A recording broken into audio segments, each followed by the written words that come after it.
드리겠습니다. 봉독해드릴 하나님 말씀 열왕기상 17장 1절 말씀. 열왕기상 17장 1절부터 9절까지 제가 봉독해드리겠습니다. 17장 1절부터 9절 말씀. 구약성경 545쪽입니다. 길르앗에 우거하는 자 중에 디셋 사람 엘리야가 아합에게 말하되 내가 섬기는 이스라엘의 하나님 여호와께서 살아계심을 두고 맹세하노니 내 말이 없으면 수년 동안 비도 이슬도 있지 아니하리라 하니라. 여호와의 말씀이 엘리야에게 임하여 이르시되 너는 여기서 떠나 동쪽으로 가서 요단 앞 그리 시내가에 숨고 그 시냇물을 마시라. 내가 까마귀들에게 명령하여 거기서 너를 먹이게 하리라. 그가 여호와의 말씀과 같이 하여 곧 가서 요단 앞 그리 시내가에 머물매 까마귀들이 아침에도 떡과 고기를 저녁에도 떡과 고기를 가져왔고 그가 시냇물을 마셨으나 땅에 비가 내리지 아니하므로 얼마 후에 그 시내가 마르니라.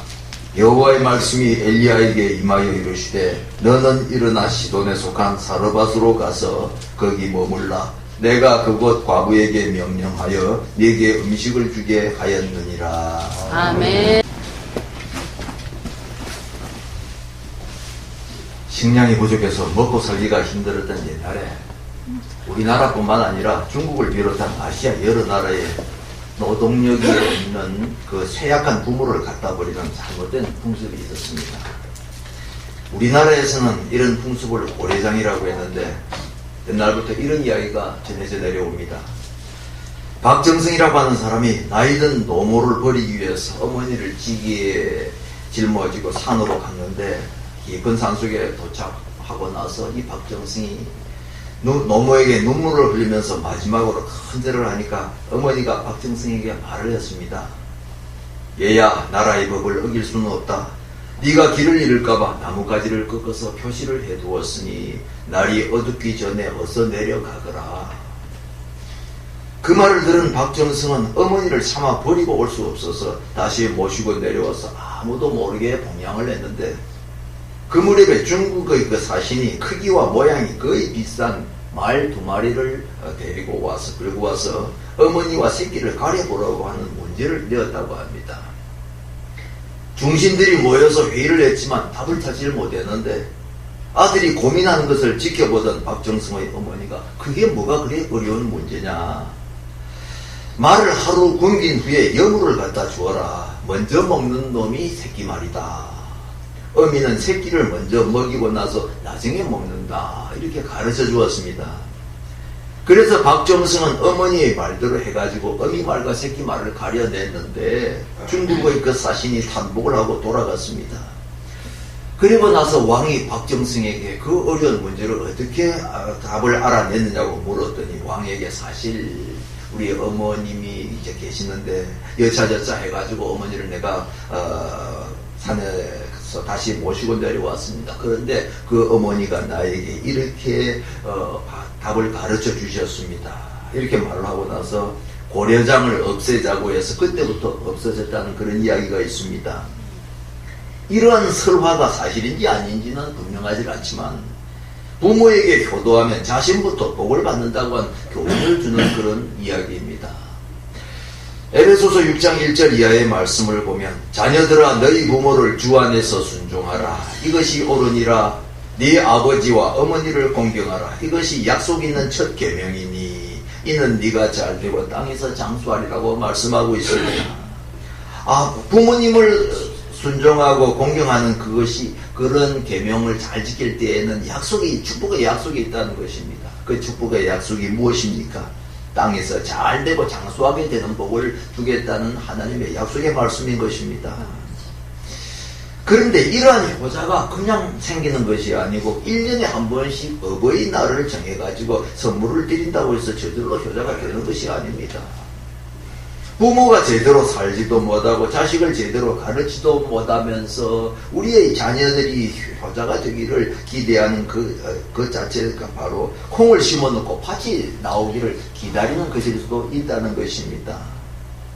부모된 우리가 먼저 믿음으로 살고 하나님의 말씀대로 살아갈 때에, 그리고 우리의 자녀들에게 하나님의 말씀을 잘 가르칠 때 후손들도 효자 효녀가 되고 신앙의 사람들이 되는 것을 믿으시기를 바랍니다. 아멘. 예수님을 믿는 우리 성도들도 구원받은 이후에 여러 가지 시련을 겪으면서 살아갑니다. 예수님을 믿으면 복을 받지만 우리가 받는 이러한 복들은 근본적으로 영적인 복입니다. 개인적으로 가정적으로 평안을 누리고 진리 안에서 진리가 주는 자유를 누리는 복, 그것이 바로 성경이 말씀하는 복입니다. 예수님이 우리와 함께하고 계시니까 아무런 어려움을 겪지 아니하고 하는 모든 일들이 잘 된다고 하는 그런 복음, 그것은 순수한 복음이 아닌 거예요. 애국을 떠나서 광야를 통과해서 가나안까지 갔던 그 출애굽의 과정을 볼 것 같으면은 우리 성도들이 한평생 살아가는 삶의 과정을 우리에게 보여주는데, 종살이하던 이스라엘 백성들이 홍해 바다를 가르고 애굽을 탈출했습니다. 이것은 무엇을 상징하느냐? 죄의 노예 상태로부터 떠나서 자유인이 되는 것을 상징하는 것입니다. 이스라엘 백성들이 어떻게 해서 애굽을 탈출했습니까? 자신들의 힘으로서 탈출한 것 아니고 하나님의 절대적인 권능으로, 하나님의 은혜로 탈출한 것입니다.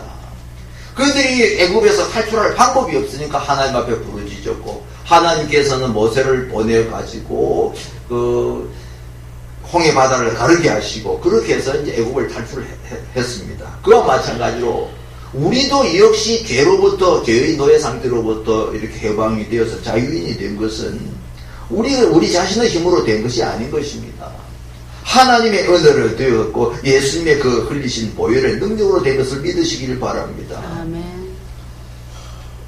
그리고 40년 동안 이스라엘 백성들이 광야 생활을 하면서 여러 가지 인도와 보호하시는 하나님의 기적적인 그 은혜를 체험을 했는데, 그러나 여러 가지 시련과 실패도 광야 생활을 통해서 동시에 그들은 체험을 합니다. 이것은 무엇을 의미하느냐? 우리 성도들이 세상에서 사는 동안 여러 가지 은혜를 받고 살아가지만 여전히 죄를 짓기도 하고 하나님께 매를 맞기도 하면서 산다는 것입니다. 그리고 중간에 지쳐서 쓰러지는 사람이 있는가 하면 나고 하는 사람들도 많이 있다고 하는 것을 우리에게 가르쳐 주는 거예요. 그러나 이스라엘 백성들이 그렇게 하고 나서 마지막에는 약속의 땅 가나안에 입성을 하는데, 이것은 우리에게 무엇을 말씀해 주는 것입니까? 비록 우리가 광야 생활, 그 어려운 광야 생활을 지나간다 할지라도 끝까지 믿음으로 그 광야 생활을 잘 견디는 사람들은 천국에 들어갈 수 있다는 것을 우리에게 가르쳐 주는 것입니다. 성도 여러분, 사는 것이 힘들고 어렵다고 할지라도, 우리가 살아가는 이 삶의 과정이 만만치 않다 할지라도 우리에게는 영원한 천국의 안식이 기다리고 있는 것을 믿으시기를 바랍니다. 아멘. 성도는 이미 자유를 얻은 자유인들이 있지만 아직까지 천국에 도착한 사람들은 아닙니다. 우리도 지금은 광야길을 걸어갔던 이스라엘 백성들처럼 천국을 향해서 걸어가고 있는 거예요. 우리는 아직까지 천국에 들어가지 않았습니다. 그렇기 때문에 우리의 앞길에 때때로 시련이 닥치기도 하고 생각지도 못했던 어려운 일들이 찾아오기도 합니다.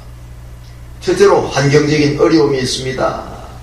시편 40편 2절을 보면 이 환경적인 어려움을 가리켜서 기가 막힐 웅덩이와 수렁이라고 이렇게 표현을 하고 있습니다.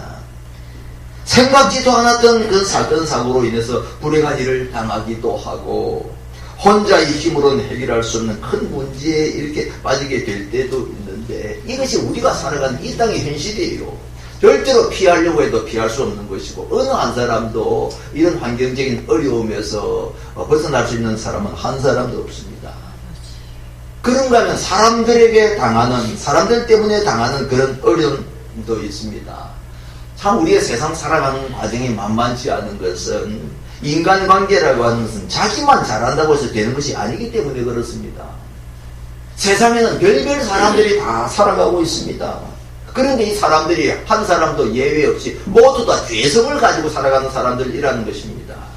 거듭난 우리에게도 옛사람이 그대로 있기 때문에 하나님의 자녀라고 하는 우리 성도들 안에서도 끊임없이 그 죄에 대한 그 소욕이 꿈틀거리고 있고, 우리들 자신을 잘 컨트롤하지 못하게 된다면 우리도 죄를 짓고 넘어지게 되는 것입니다. 죄성을 이용해서 악한 영들이 역사를 해서 우리 때문에 다른 사람이 상처를 받을 수도 있고 다른 사람들 때문에 우리가 상처를 받을 수도 있고 믿는 사람들 가운데서도 이런 어려운 일들이 생기게 되는 것입니다. 때로는 어려운 일을 당하기도 하고 또 세상에서는 착한 사람들이 오히려 바보 취급을 당하는 그런 일도 있는 것입니다. 마지막 때가 되면 이러한 일들이 점점 더 뚜렷하게 나타나게 될 것을 성경은 우리에게 예언하고 있는데 디모데후서 3장 12절을 보면은 마지막 때가 가까워지면은 그리스도 예수 안에서 경건하게 살고자 하는 자는 핍박을 받으리라고 말씀하고 있습니다. 믿음대로 살려고 애를 쓰고 하나님 말씀대로 살려고 애를 쓰면 애를 쓸수록 믿는다는 사람들까지도 우리의 신앙의 동지들까지도 같은 교회 안에 있는 사람들까지도 저 사람 왜 저렇게 튀느냐고 대충 믿으면 될 텐데 뭐 지가 잘났다고 하면서 빈정거리는 사람들이 생길 수가 있다는 것입니다. 그런가 하면 디모데후서 3장 13절에서는 악한 사람들과 속이는 자들은 더욱 악하여져서 속이기도 하고 속기도 한다 이렇게 말씀을 하고 있어요.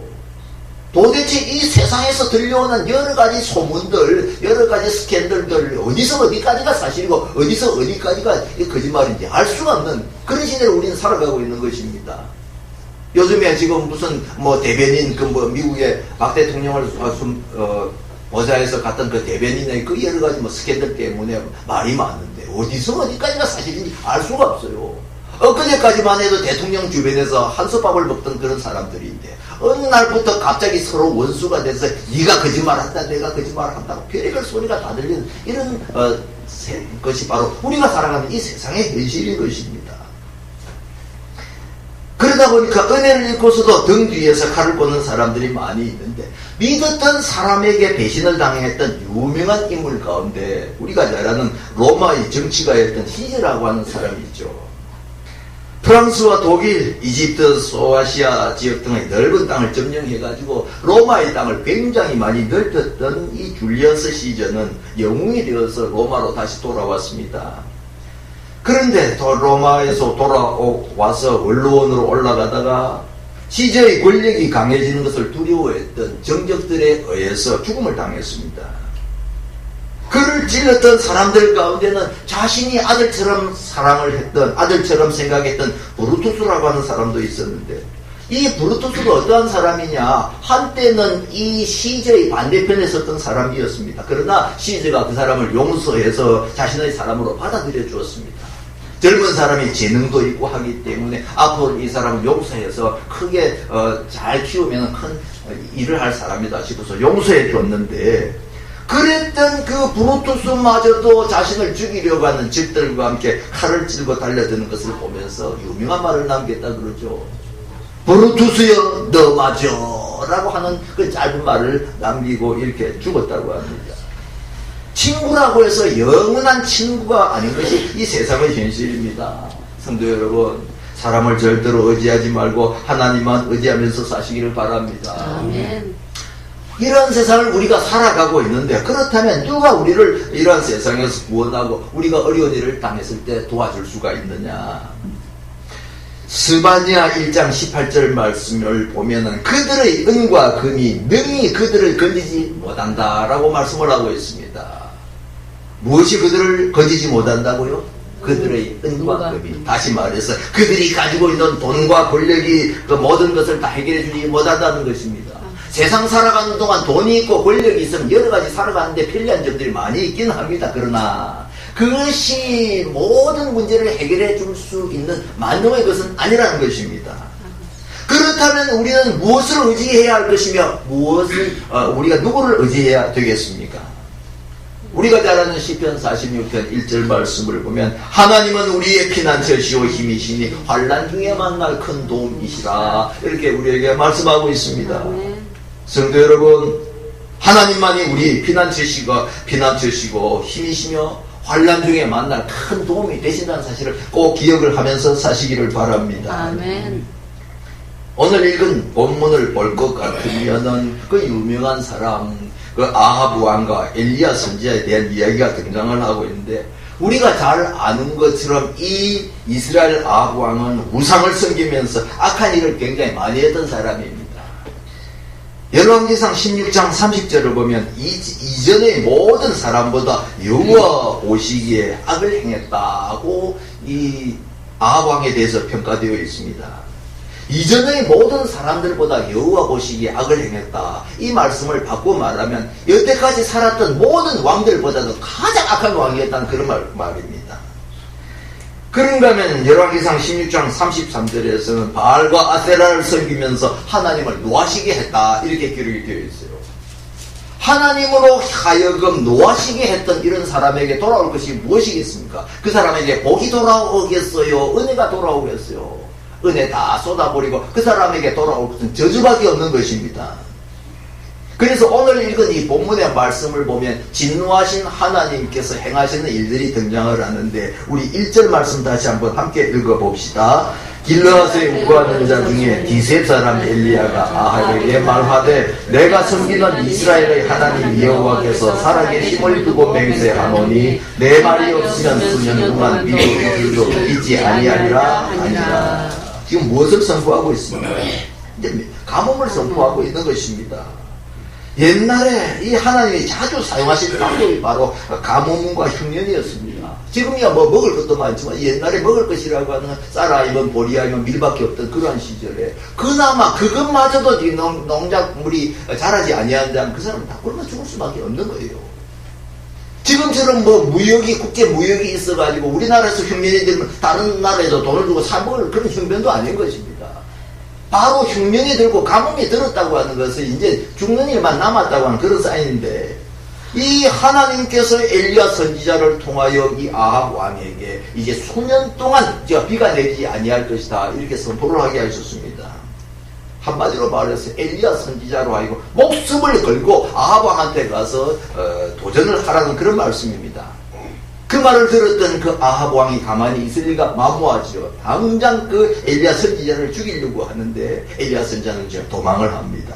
우리 3절부터 4절까지 읽어봅니다. 너는 여기서 떠나 동쪽으로 가서 요단 앞 그리 시내가에 숨고 그 시냇물을 마시라. 내가 까마귀들에게 명령하여 거기서 너를 먹이게 하리라. 하나님께서 엘리야를 죽이려고 하는 아합 왕을 통해서 그리 시내가로 피하라고 말씀을 하십니다. 그곳에 딱 가면은 누구를 통해서 먹여주시겠다고요? 까마귀들에게 명령해서 너 먹고 살 수 있도록 내 해줄 테니까 그리로 도망하라. 기적 같은 방법으로 보호하라고 말씀을 하십니다.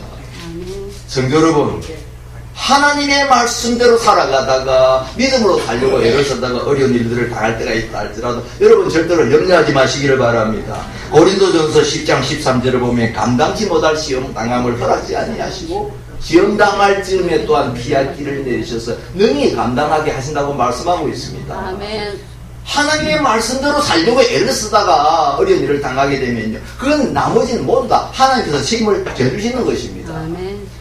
하나님께서 아주 다양한 방법으로 이렇게 구원을 해주시는데 어떠한 방법으로 구원을 해주시느냐, 우리 6절 다시 읽어볼까요? 까마귀들이 아침에도 떡과 고기를 저녁에도 떡과 고기를 가져왔고 그가 시냇물을 마셨으나. 누구를 보내서 지금 하나님께서 구원해 주셨습니까? 까마귀들을 보냈어요. 짐승들을 보내서 하나님께서 이렇게 구원을 해주십니다.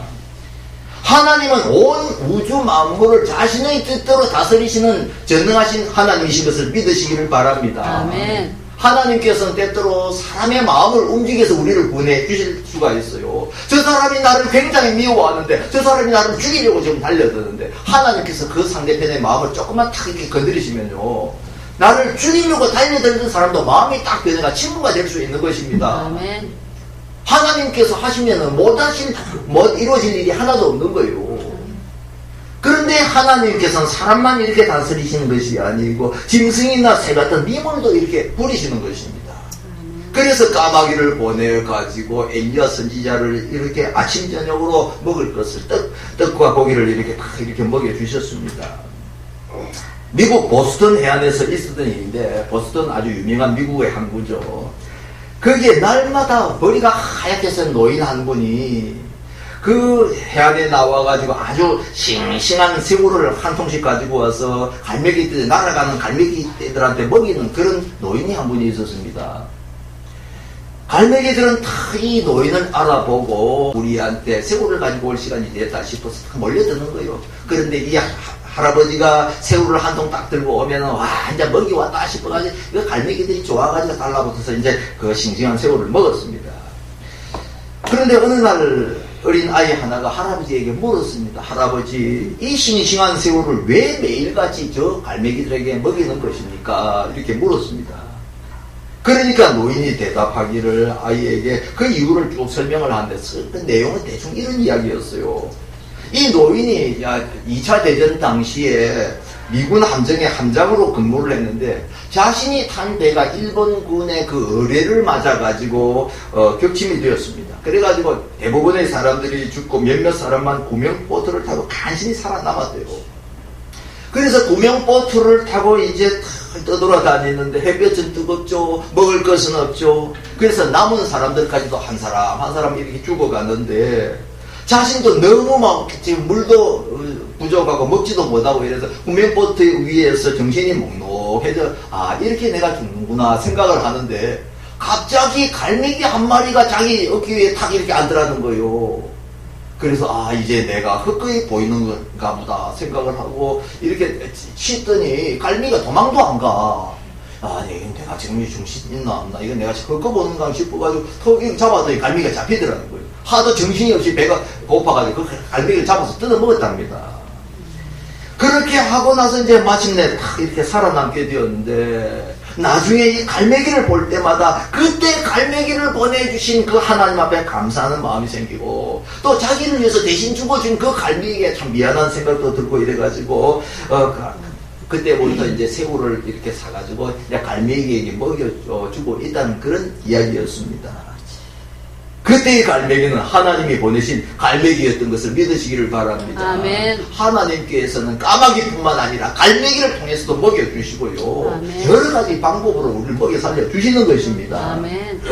자, 그 다음에 하나님께서도 어떤 방법으로 구원을 해주시느냐. 삼각지도 못했던 사람을 통해서 구원을 해주십니다. 우리 9절 말씀 읽어봅시다. 너는 일어나 시돈에 속한 사르밧으로 가서 거기 머물라. 내가 그곳 과부에게 명령하여 네게 음식을 주게 하였느니라. 사르밧으로 가서 시돈에 속한 사르밧으로 가서 거기에 머물라. 거기에 가면 과부 한 사람, 너에게 먹을 것을 줄 과부 한 사람이 있을 것이니까 그쪽으로 도망을 하라고 하나님께서 이렇게 말씀을 하십니다. 여러분, 그쪽 그곳에 살고 있는 과부가 부자겠어요? 가난한 사람이겠어요? 가난한 사람이죠. 성경에 등장하는 과부와 고아는 가난한 사람들을 대표하는 그런 사람들입니다. 가장도 없이 혼자 사는 그 아이들 데리고 가난하게 사는 그 과부의 집에 찾아가면 하나님께서 먹을 것을 다 예비해 놓으셨으니까 가라고 이렇게 말씀을 하시는 거예요. 그 과부는 아직까지 자신 얼굴 한번 본 일도 없는 그런 사람입니다. 그런데 무턱대고 찾아가가지고 그 과부의 집에 먹을 것을 쌓아놓고 있을 리도 만무한데 거기에 가면 넌 먹을 것을 다 예비해 놓으셨다. 하나님께서 이렇게 말씀하시는 것입니다. 흉년이 들어서 먹을 것도 없는데 하나님께서는 굶어 죽기 직전에 있는 과부를 통해서 뒤에 나오는 이야기를 쭉 계속해서 볼 것 같으면 굶어 죽어가고 있던 가난한 과부를 통해서 하나님께서 먹여주시는 것입니다. 어떤 이야기들이 뒤에 나옵니까? 이제 하나님의 말씀대로 사르밧으로 갔습니다. 과부의 집에 찾아갔습니다. 가보니까 올 줄 알고 자기를 올 줄 알고 그 음식들을 다 준비해놓고 있었겠습니까? 가난한 과부 집에 다 기가 막힌 상황이라 가서 얻어먹을 형편이 안 되는 집이에요. 딱 가보니까 밀가루 한 통 조금 이렇게 남아있고 기름 조금 남아있는데 이제 마지막으로 요거 이제 빵 만들어가지고 먹고 마지막으로 요거 먹고 이제 죽으려고 다 이렇게 기다리고 있는 그런 집이었어요. 다 엘리야 선지자가 가보니까 얼마나 기가 막혔겠습니까? 야, 하나님께서 참 빈대도 나짝이 있지 내가 세상에 벼룩에 간을 빼먹지 어떻게 내 이런 곳에서 얻어먹을 수 있겠나. 아이고 나는 이제 굶어 죽었구나 이렇게 생각을 하고 포기했으면 모든 것이 다 끝나죠. 그런데 엘리야는 믿음의 사람이었습니다. 그래서 그 과부에게 말을 합니다. 그거 빵 만들어가지고 먼저 내한테 가져온다. 아주 얼굴 두꺼운 그런 말을 하는 거예요. 벼룩이 간 빼먹으려고 그렇게 했겠습니까? 그게 아니죠. 믿음의 사람이었기 때문에 하나님께서 그 과부를 통해서 먹여주겠다고 약속을 하셨기 때문에 내가 그거 다 먹고 나도 하나님께서 다 책임을 지신다는 확신이 있는 거예요. 그런데 엘리야 더 믿음이 좋지만 누가 더 믿음이 좋다? 사르밧 과부가 더 믿음이 좋은 거예요. 어디서 얼굴 한번 본 일도 없는 사람이 뻔뻔스럽고 이제 마지막 남은 거 요거 먹고 지금 죽으려고 하는 사람한테 빵 만들어가지고 내한테 가져오라 하니까 참 인간적으로 생각하면 도무지 이해가 안 되는 그런 사람이지만 이 사람이 하나님의 사람이구나 생각을 하니까 그 빵을 만들어가지고 갖다 주었습니다. 탁 갖다 주고 이제 이렇게 나누어 이렇게 먹었는데 딱 먹고 나니까 어떤 기적이 일어났죠. 그 빈통에 가루 위에 있는 빈통 딱 퍼내고 나서 마지막 잘 털어가지고 음식을 만드는데 나중에 보니까 통 안에 또 이 밀가루가 들어가 있는 거예요. 기름도 나중에 한 방울도 없이 딸딸딸 다 털었는데 보니까 기름이 또 가득 채워져 있는 거예요. 그래가지고 3년 6개월 동안에 이렇게 먹고 살았답니다. 아멘. 성도 여러분, 이것이 절대로 꾸며낸 이야기가 아니고 실제로 일어난 기적인 줄로 믿으시기를 바랍니다. 아멘. 우리가 믿는 하나님은 이처럼 우리 인간의 상상을 초월하시는 그런 하나님이십니다.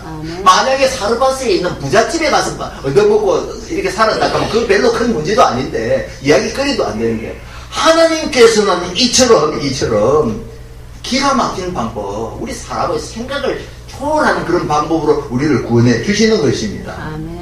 자, 그 다음에는 우리 하나님께서 어떤 방법을 통해서 구원을 해주시느냐, 천사를 보내서 구원을 해주시는 줄로 믿으시기를 바랍니다. 아멘. 열왕기하 19장을 보면요, 아스루 군대가 유다를 침입하는 그런 이야기가 등장을 하는데 아스루 왕 사네립이 유다를 침입해가지고 유다 왕 히스기야에게 협박을 합니다. 네가 믿는 하나님이라도 절대로 너를 구원하지 못한다. 그러니까 찌소리 하지 말고 항복해라 하고 이렇게 협박을 하는데 이 히스기야 왕이 그러한 협박을 받고 나서 어디를 갔습니까? 어디를 갔죠? 성전으로 가는 거예요. 성전으로. 사람하고 이야기해봤자 대화가 안 되니까 성전에 올라가서 하나님 앞에 가서 기도합니다. 하나님, 아수르 왕 산헤립이 별의별 소리를 다 하고 있습니다. 네가 믿는 하나님이 아무런 네한테 도움을 주지 못한다고 그러고 별의별 소리를 다 하고 있는데 하나님이 들으셨죠. 하나님이 어떤 분이신가 하는 것을 기적을 일으켜서 확실하게 그들로 하여금 알게 해주십시오 하고 그렇게 기도를 했다는 것입니다. 자, 그랬더니 어떤 일이 일어났느냐. 열왕기하 19장 35절을 보면은 그날 밤에 여호와의 사자가 나와서 아수르진에서 군사 18만 5천 명을 쳤다. 그래서 아침에 일찍이 일어나 보니 다 송장이 되었더라. 이렇게 기록이 되어 있습니다. 히스기야 왕이 했던 일이 무엇입니까? 성전에 올라가서 하나님 앞에 기도했던 것밖에 없어요. 기도할 것 외에는 다른 방법이 없죠. 아수르의 대군을 막아낼 방법이 없는데 절망하지 아니하고 성전에 찾아가서 하나님께 기도했다는 이것이 굉장히 중요한 것입니다. 여러분, 절망적인 상황에 처해 있습니까? 다시 이제 내가 어떻게 해볼 방법이 없다는 그런 생각이 드는 분들이 있습니까? 그래도 절대로 끝이 아닌 줄로 믿으시기를 바랍니다. 아멘. 어떻게 하면 끝이 아닌가요? 하나님을 찾으면 되는 거예요. 아멘. 그래서 하나님을 찾아서 하나님, 저 불신자들이 하나님을 조롱을 하면서 이 하나님이 뭐 도와줄 줄 아느냐 별의별 소리를 다 하고 있는데 저 사람들이 깜짝 놀랄 정도로 기적을 일으키셔서 저희 가지고 있는 문제를 해결해 주옵소서 이렇게 기도를 했더니 하나님께서 기적을 정말 상상조차 하기 어려운 그런 기적을 일으키셨다는 것입니다. 야, 요즘도 우리가 전쟁을 하는데 군인들끼리 전쟁을 해서 하룻밤 사이에 18만 5천 명을 죽이기 위해서는 총을 얼마나 많이 쏴야 되겠습니까? 대파를 얼마나 많이 터뜨려야 되겠어요. 도저히 그거는 원자 폭탄 같은 거 하나 터뜨리기 전에는 절대로 안 되는 그런 이야기인데도 불구하고 하나님께서는 손가락, 이 유다 백성들 손가락 하나 까딱하지 않냐고 밤이 딱 지나고 나니까 지역 18만 5천이 다 송장이 되어 있더라는 것입니다. 그거로 끝난 건 아니에요. 아수르 왕 사네립이 18만 5천 명이나 되는 자기 군사가 다 죽고 나니까 도망을 갔죠. 자기 나라로 도망을 갔습니다. 도망을 가서 그 다음에 자기가 섬기는 그 우상 앞에 가가지고 제물을 딱 드리는데 제물을 드리다 맞아 죽었습니다. 누구한테 맞아 죽었겠습니까? 자기 아들들한테 맞아 죽었어요. 하나님을 향해서 별 소리를 다 하고 교만한 소리를 딱 하고 나니까 하나님께서 야 인간아 니는 도저히 이 구제불능이다. 그래서 너는 이제 죽어야 되겠다. 하나님께서 이렇게 아수르왕 사내벌을 죽이셨는데 누구를 통해서 죽이셨냐? 자기가 철수같이 믿은 아들에게 맞아 죽었답니다. 여러분 하나님께 대해서 우리가 불신자도 여러가지 종류의 불신자가 있는데 점잖게 하나님을 안 믿는 사람이 있어요. 점잖게 전도를 하다 보면 어떤 사람은 내가 지금 요즘 시간이 없으면 못 나가는데 시간 되면 나가겠습니다. 빈말이라도 그렇게 하는 사람은 좀 덜합니다. 어떤 사람은 하나님이 어디 있냐고 하나님 믿으라고 내 주먹을 믿으라고 실제로 그런 사람이 있더라고. 주먹을 믿으라고 별의별 소리 다 하는 사람들 나중에 보면 하나님께서 그 사람을 확실하게 하나님 살아계시면서 보여주시더라고요. 확실하게. 그래가지고 이 아수르왕 사내립이 하나님의 이제 치심을 받아가지고 이렇게 다 죽게 됐는데 이처럼 하나님께서는 때때로 천사들을 보내서 우리를 구원하시고 도와주시는 줄로 믿으시기를 바랍니다. 아멘. 우리가 이제 끝으로 한 가지 생각해야 될 것은 하나님께서 어떤 사람들을 이러한 방법으로 도와주시느냐 하는 것입니다. 이야 참 좋겠다. 나도 저렇게 한번 저런 기적을 한번 체험을 해봤으면 좋겠다. 이렇게 생각을 하지만 모든 사람들이 다 그런 기적을 체험하는 건 아니에요. 성경에 보면 이런 기적을 체험한 사람들의 특징이 다 있는데 뭐냐면은 따라합시다. 결사적인 신앙인. 결사적인 신앙인. 믿어도 목숨 걸고 믿는 사람을 우리 하나님께서 이렇게 구원해 주시는 줄 믿으시기를 바랍니다. 아멘.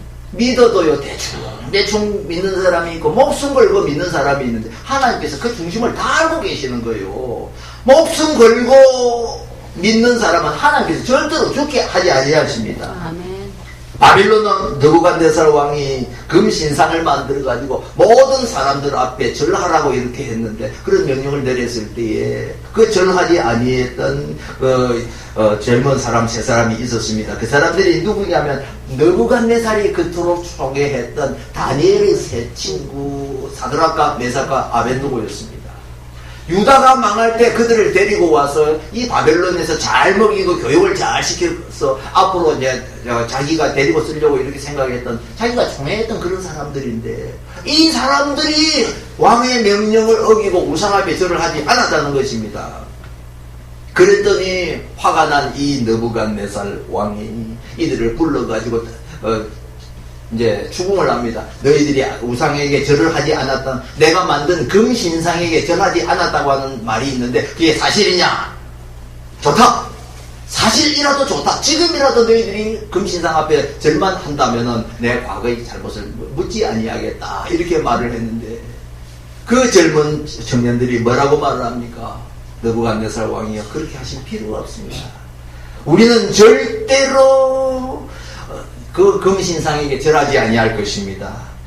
우리가 섬기는 우리 하나님이 극렬히 타는 불못불 가운데서 우리를 건져내실 것입니다.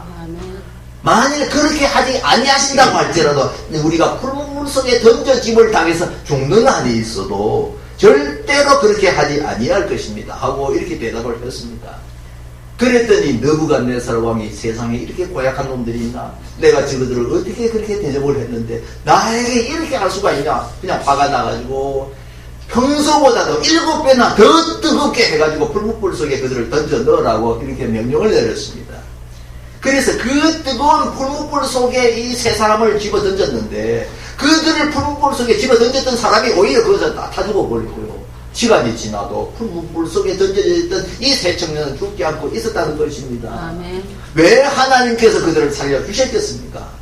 그처럼 하나님을 목숨 걸고 믿었고 하나님을 의지했던 사람이기 때문에 살려주신 줄로 믿으시기를 바랍니다. 아멘. 그래서 우리는 하나님을 믿어도 목숨 걸고 믿어야 돼요. 죽으면 죽으리라. 아멘. 죽으면 죽으리라 하고 이렇게 믿는 사람들을 하나님께서 이렇게 기적을 베풀어 주시는 것입니다. 그 다음에 어떤 사람을 하나님께서 도와주시느냐? 주를 경외하며 주를 하나님을 의지하는 사람을 하나님께서 기적적인 방법으로 도와주십니다. 시편 145편 19절을 보면 하나님께서는 자기를 경외하는 자의 소원을 이루시며 또 저희 부르짖음을 들으셔서 구원하신다고 그랬습니다. 시편 37편 40절을 보면 여호와께서 저희를 도와 건지시되 악인에서 건져 구원하시면 그를 의지한 연고로다. 하나님을 경외하는 사람들의 소원을 들어주신다 합니다. 여러분 기도가 응답되기를 원하십니까? 아멘. 평소에 하나님을 경외하는 삶을 사셔야 돼요. 급하면 하나님 찾다가 숨 좀 쉴만해지면 엉뚱한 소리 하는 사람들 하나님께서 섭섭해가지고 그 기도 잘 응답을 안 해주실 수가 있어요. 그러나 하나님의 살아계심을 믿고 의지하면서 하나님 앞에서 경외하는 이런 삶을 살아갈 때에 하나님께서 그 사람이 기도하는 것을 들으시고 그때 응답을 해주시고요. 죽겠다고 이제 죽게 생겼다고 해서 부르짖으면 하나님께서 구원의 손을 펼쳐주십니다. 악인에게서 지금 악인의 손에 의해서 죽을 지경에 처해다 할지라도 하나님께서는 자기를 의지한 그 사람을 보시고 도와주신다고 성경에는 이렇게 약속을 하고 있는 것입니다. 우리가 살아가는 세상의 그 삶의 과정은 만만치가 않습니다. 그러나 우리가 절대로 낙심하고 절망할 필요가 없는 것은 하나님께 순종하면서 의지하는 사람을 하나님께서 절대로 외면하지 아니하시고 도와주신다고 하는 사실을 우리가 믿기 때문인 것입니다. 아멘. 하나님을 끝까지 의지하면서 천국에 들어가는 그날까지 승리하면서 살아가는 복된 성도들이 되시기를 예수님의 이름으로 축원합니다. 아멘.